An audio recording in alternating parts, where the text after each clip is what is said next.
Is it? Okay. Hello everyone, my name is Minami Someya. I'm a member of Institute of Information Security and National Police Agency in Japan. Today, I'm gonna introduce FCGAT, an interpretable malware classification method. So let me start by giving a bit of background. Our objective is to classify malware by identifying malware families or categories they belong to. This makes it easier for analysts to understand their behavior and helps with malware analysis.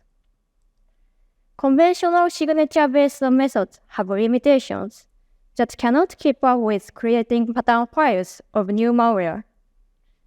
To overcome this problem, we use machine learning to classify malware. However, machine learning also has its drawbacks. One of the main issues is the lack of interpretability in ML models, which are often treated as black boxes. It's usually difficult to understand the reason behind the classification. For example, when a model classifies a malware as a TrickBot, it's difficult to determine why this is TrickBot and where the malicious code is. Model interpretability and performance are often in a trade-off relationship. Simple models like decision trees can provide decision criteria, while more complex models like deep learning tend to deliver higher performance but lower interpretability. I'll give an overview of our research. Considering these backgrounds, we set two research goals: creating a classifier that can explain the reasons for malware classification and achieving both high classification performance and interpretability. As a solution, we propose FCGAT. These are our contributions. FCGAT successfully classifies malware families with high performance comparable to cutting-edge methods. And we analyzed the explanations and obtained insights into the functions that characterize malware. When applying machine learning, it's important to use what type of feature set. To represent malware, features can be designed with several granularities, such as byte, basic block, and function. So, which feature sets should we use? We need to consider the interpretability of explanation results because they are extracted on a feature-by-feature basis. Now let's see what this means. In the case of byte, the red bytes represent explanation results, but it's difficult for humans to understand what these bytes mean. In the case of basic block, it's better than a byte, but still difficult to understand. Meanwhile, in the case of function, well-known functions such as API functions can be inferred from their names, and other functions can be considered as a grouping of some kind of processing. So it's easier for humans to interpret. So we chose function-based feature because it's easier to interpret than byte or basic block. And functions are often reused in a same malware family, and malware is rarely implemented from scratch. Furthermore, functions and their relationships are focused on during analysis using tools such as IDAPRO. So we decided to use function call graph, which can reflect the relationship between functions. We use graph neural network to classify function call graph. GNN updates feature to reflect the graph structure. In this figure, we consider updating the feature of the red nodes. node. First, aggregate the features of the neighboring nodes using aggregate function. Then combine function updates the feature of the nodes to be updated using the neighboring nodes. By repeating this process for other nodes, we can obtain features that reflect the graph structure. The features of nearby nodes are aggregated, while those of distant nodes are less considered. And finally, using readout function, we can obtain a vector that represents the entire graph. Let me introduce a related work called CFG Explainer. This is an explanation method for GNN-based malware classification models. It uses a control flow graph with basic block as nodes and identifies the subgraphs that contribute the most to the classification by pruning less important nodes. As shown in this figure on the right, by changing the proportion of nodes, CFG Explainer achieves high performance in subgraph classification compared to other GNN-based explanation methods. The difference from our research is that CFG Explainer uses basic blocks, while our FCGAT uses functions. As we mentioned, we use function to obtain more interpretable explanation. This is the overview of FCGAT. It's divided into two main steps, preprocessing and classifier. I will explain each of them. In the preprocessing, FCGAT creates function call graph using IDAPRO. A general FCG connects edges from calling function to the direction of called function. But FCGAT reverses this arrow.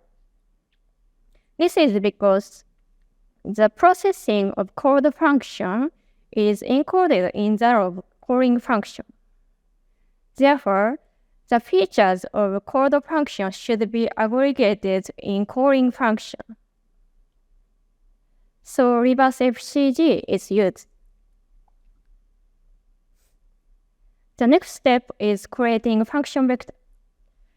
In this process, assembly instructions are converted to instruction vectors using word-to-vec. In natural language, instructions correspond to words and functions corresponding to sentences. Then, instruction vectors in a function are averaged to obtain a function vector. In the classifier, the input is the FCG with the function vectors, and the graph attention network is used to update the function vectors.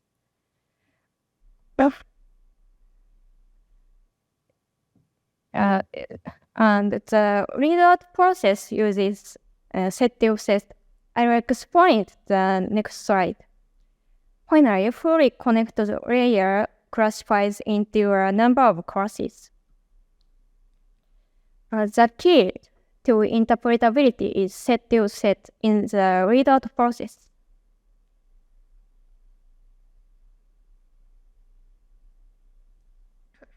This layer takes U vector, which is the updated function feature by graph attention network, as input, and output Q capital T star as the feature of the malware. It takes the weighted average of U with the attention weight alpha. Alpha is computed by the inner product of Qt and U. It's expected that high attention will be paid to the node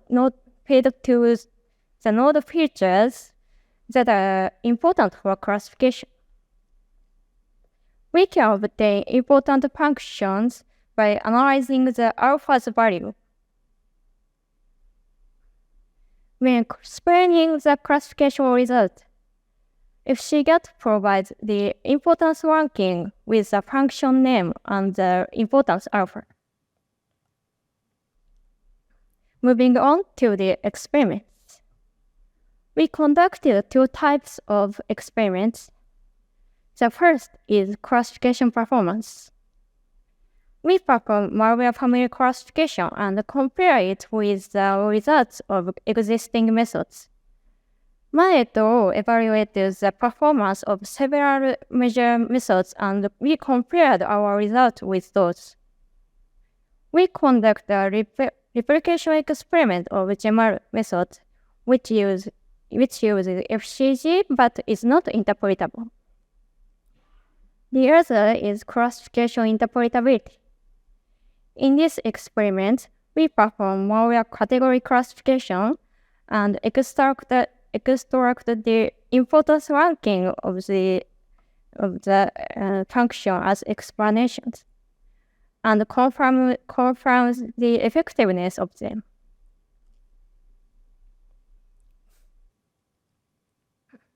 This is a result of the classification performance experiment.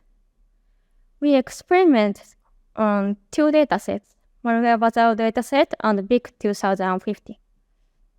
The blue area is the FCGAT and bottom row shows the result of GML replication experiment bias, and the others are cited from my et al. In malware bazar dataset, FCGAT outperforms all the other methods on all metrics. In BIC 2015, FCGAT is equivalent to GML. So, FCGAT achieves high performance competitive with cutting-edge methods. Next, let's look at interpretability. In this experiment, we performed malware category classification because malicious behavior is considered to be more common in categories than in families. For example, in the case of downloader, an internet communication function is expected to be important for classification.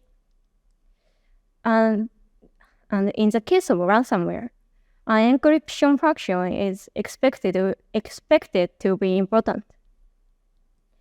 About the dataset, we created bottom-up 8-cat, which is a part of the bottom-up dataset.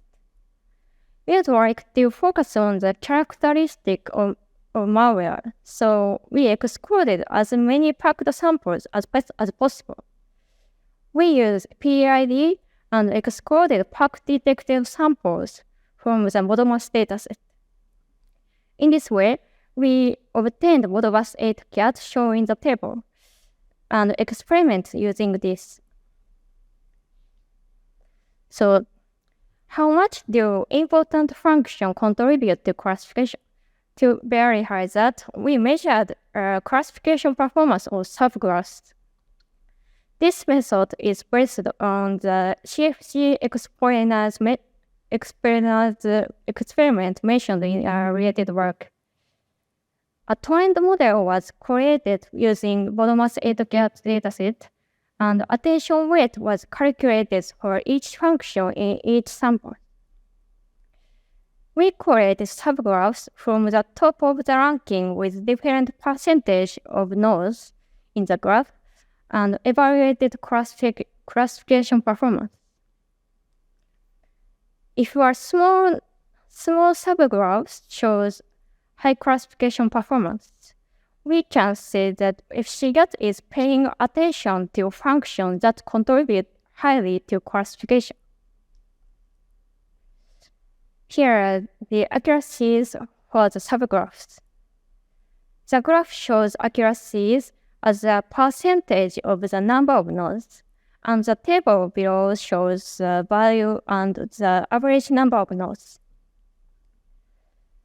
Only top 6 functions, average per sample, achieved 69.67 accuracy. Compared to existing study, CFG explainer achieved 52.39% accuracy in the 10% subgraph, while FCGAT achieved 71.73% accuracy.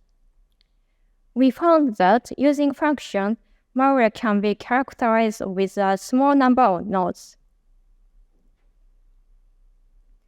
And we can perform trend analysis from each malware category by analyzing the important function. We extracted the functions with the max attention weight from each sample and aggregated them by category. The top 8 functions are shown in the table. We can see some functions reflect category characteristics. For example, backdoor is placed on the victim machine by attacker and enable it to be controlled remotely. So, get command line function reflects the feature of reading command line parameters. In downloader, we can see if FCGAT focused on Internet Open function, which is used when downloading another malware from the internet. This result highly reflects the characteristic of downloader.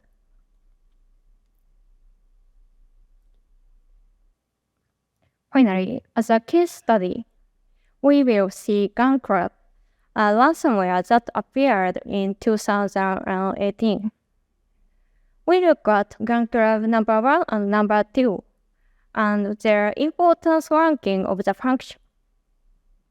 Note that GunClub number 1 is a DL file, and number 2 is an Excel file, and their program structures are quite different.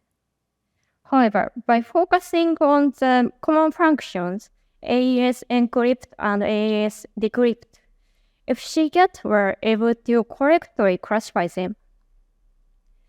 This suggests that FCGAT is flexible enough to capture the characteristic of programs that are structurally different but semantically similar.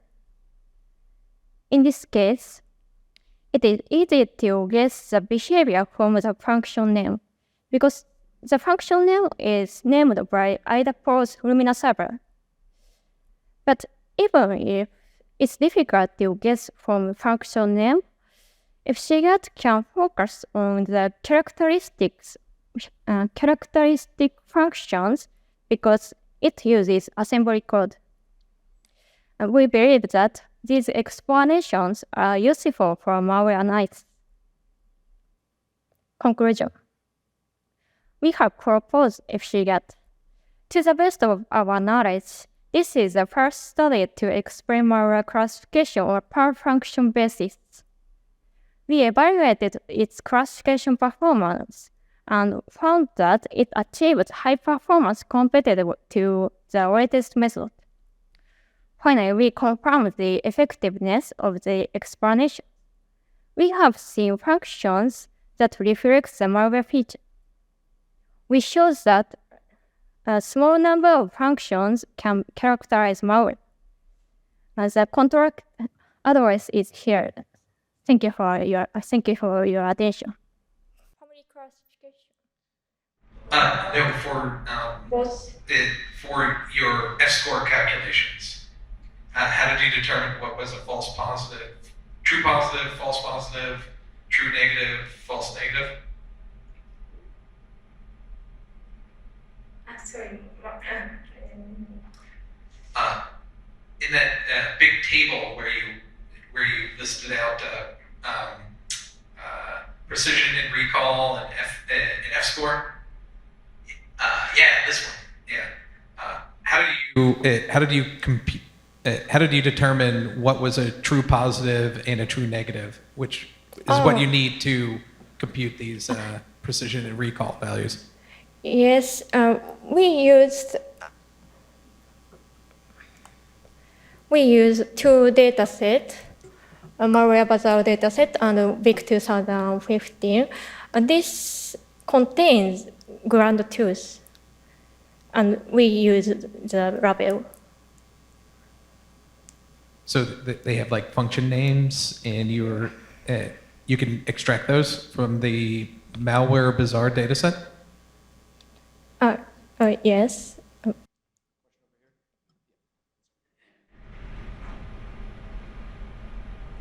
Hi, Schenk from Fraunhofer.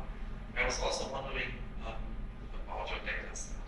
So you said you use malware bazaar, if I remember correctly. Oh, you said you're using malware bazaar, and if I remember correctly, you only have labels for the malware family. So one thing that I'm always wondering is for machine learning approaches, how do you ensure that you don't end up using the same malware versions, let's say with different timestamps or different configs, in both the training data set and the validation data set? Sorry, I didn't catch it. So how do you ensure that you don't end up using the same malware versions of one family in both the training and validation data set? Because I think in malware bazaar you don't have like labels for malware family versions and only malware family names. So your question is how did I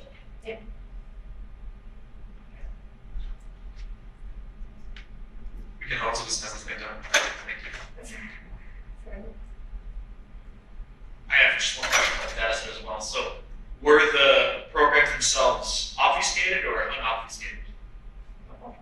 Obfuscated. Were they? We can just talk. obfuscate? Yeah, obfuscated. Some samples are obfuscated, but I excluded. I used PID and hack detected samples are excluded.